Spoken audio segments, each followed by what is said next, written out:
Hello, this is Kadir and welcome to my next video. You might have watched my other videos for great IELTS tips on listening and speaking, and now this one's on writing. In this video, I'll cover the basic information about the writing component of IELTS, how the examiners mark it, and great tips on getting high band score. Let's jump into it.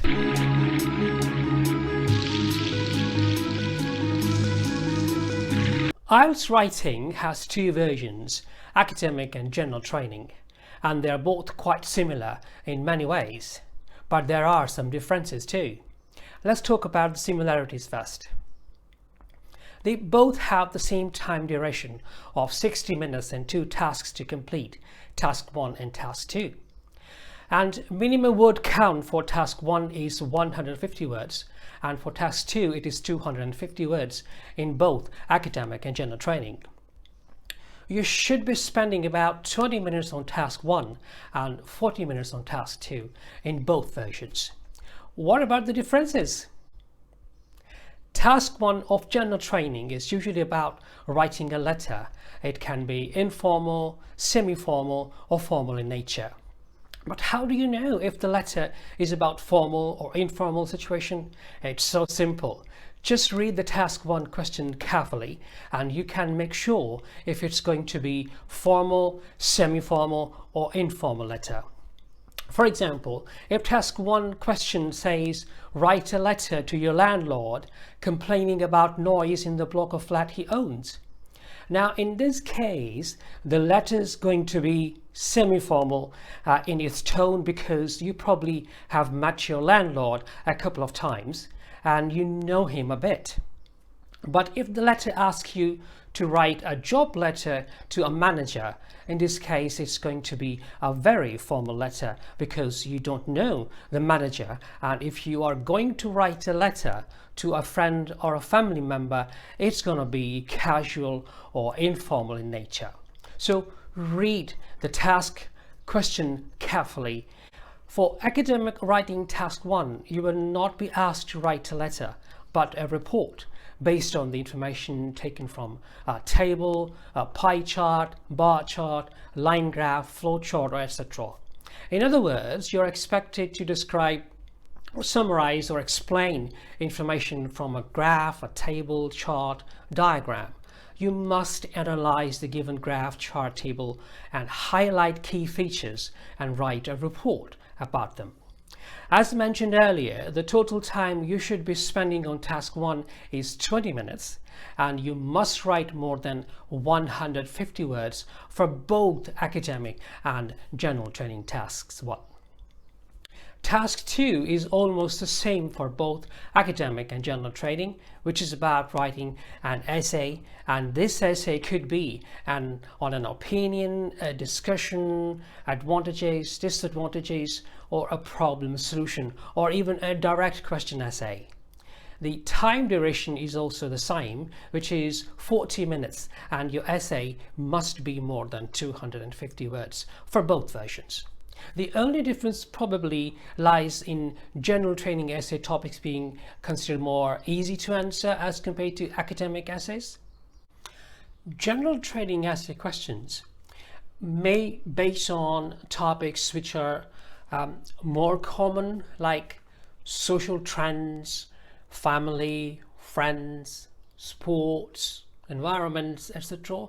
Whereas for the academic test, the topics could be from a wider range. For example, technology, space exploration, possibility of life on Mars, etc.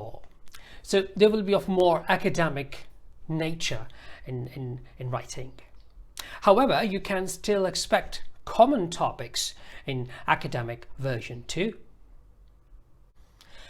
Now we know all the important basic information about the IELTS writing different versions, the general training and academic.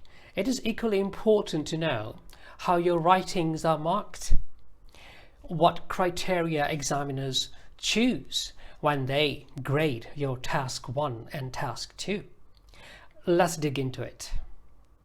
These are 4 categories that the examiners use to mark your responses to the tasks. The first one is task response, which is of 25% marks. And number 2 is coherence and cohesion, which is again 25% marks. Number 3 is the lexical resource, which is all about your vocabulary. This category also is of 25% marks. And the last one is the grammar and the accuracy. Task response is all about completing all the writing tasks, as well as including all the minute details mentioned in the questions prompt. As you know, that it carries 25% marks.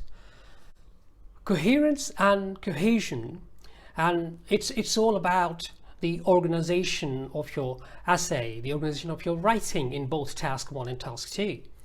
Coherence actually focuses on connecting ideas, the logical progression of ideas in the paragraphs.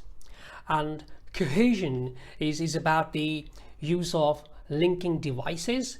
Now here, linking devices, I mean the use of words like first, firstly, next, in addition, furthermore, in conclusion, etc. Because all these words or phrases, they make the ideas to flow easily and logically remain connected to each other. The lexical resources is all about the use of your vocabulary. How wide is your topic related vocabulary? and all this vocabulary gets really very important. The examiners will look at your spellings, your use of collocation. Now, what's collocation? Collocation is the words that can really go together. For example, fast food, fast train. I can't say quick food or quick train. So you got what I mean. The words that really go together. It gets really very important in writing. And also your paraphrasing skills can also get you good marks here. The grammatical and accuracy category is in this category the examiner wants to see if you can use different sentence structures, the correct use of tenses, and your control of grammar in your sentences.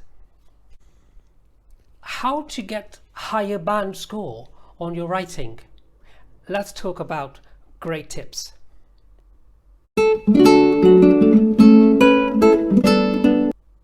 Tip number 1, never write less than the word limit. You will be penalized, means you will lose your mark for writing less than the required limit of words. So it's highly recommended that you write more than the word limit. For example, for task 1, the word limit is 150 words. You can target between 170 or 190 words. And for task 2, the word limit is 250 words. And you can plan to write between around 270 or 290 words. Don't write too much. In this case, quality is better than quantity. If you try to write more, thinking that it'll get you a higher band, you actually will be wasting your time. Tip number 2, do not waste your precious time in counting words of your writing to make sure if it's within the range or if within the word limit. Instead, you can quickly count the lines you have written and estimate your word count. It'll take just a couple of seconds.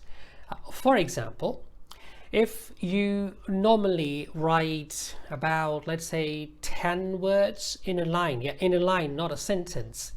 So you would probably write somewhere between 17 or 19 lines for task 1 to get the word count within the range of 170 or 190 words. And similarly, for task 2, you will probably write about 27 or 29 lines to get your task 2 word count between 270 and 290 words. Yes, lines, not sentences. Tip number 3. Before you jump on writing, because the time is short, it's a good idea to fully understand the instructions and the question you are going to write about. Brainstorm for some minutes and then plan how you want to organize the flow of your information. You will actually be saving more time because you have already planned it. I would recommend spending the maximum time of about, let's say, 5 minutes on the whole process of brainstorming and organizing your ideas.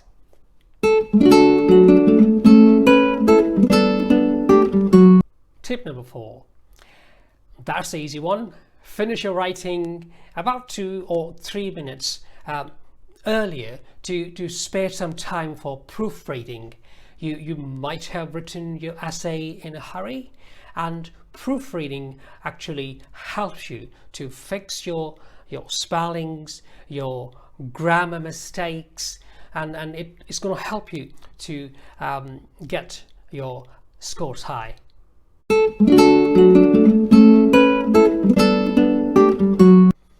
Tip number 5. Use a variety of different sentence structure. In order to make your writing interesting, use a variety of different sentences like simple sentence, compound sentence, and complex sentence. And it's always a good idea that if you invest your time in trying to know what are the differences between simple, compound, and complex sentences.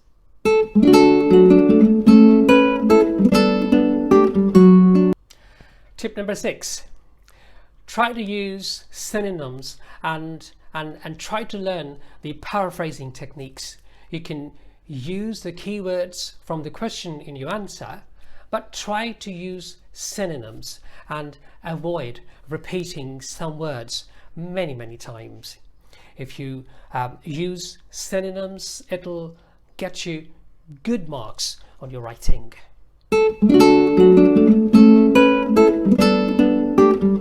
Tip number 7. Always divide your writing in paragraphs in both versions. For example, for task 1, you need about 4 paragraphs. So have a look at the structure of these paragraphs for task 1.